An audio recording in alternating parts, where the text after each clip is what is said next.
You want the video? Very shy, never make up. Okay. Basically, we are doing this is what happened. This is what we will be showing to the student. We'll be doing a recap to them, saying that last week we actually did safety in PE. So this week we will be doing passive presentation, and then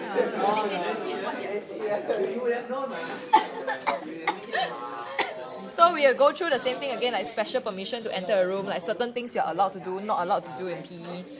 You know, the safety concern, the poor equipment handling, which is what we actually done last week. Okay, then we have done the attire equipment room. So from here we'll be doing them. I can send you a link. So from there we will be able to tell them that you see it's a very big presentation. So what we want them to do is that we want them to come up with a more detailed presentation about the concern in PE. So what you're supposed to do, you can add on we'll be showing them one of the video, one of the template. So in this template, right, we'll be showing them, you see, it's all being laid out. We are supposed to do the weather, so they are supposed to input. With picture or without picture, it's up to them. Okay, and one thing we added, which is not in the previous presentation, is the ground rules.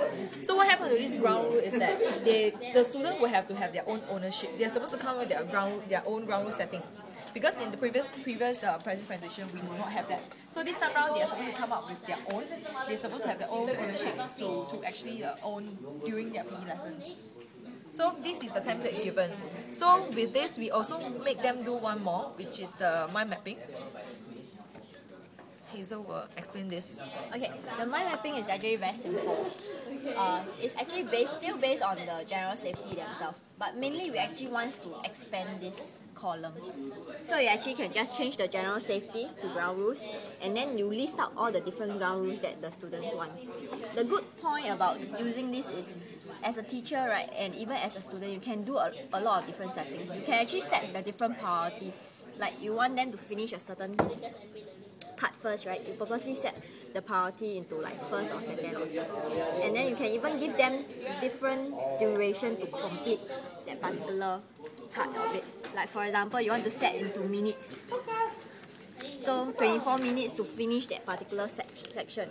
You can even assign to a particular person name, like for example Hazel. Yeah.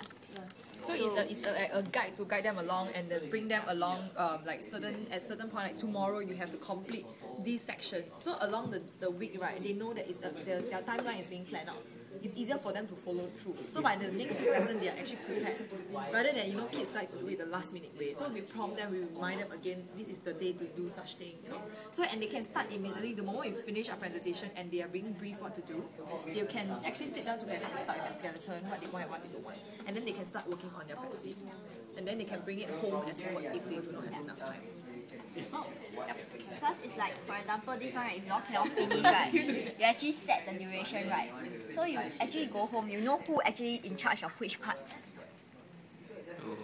So it's the end.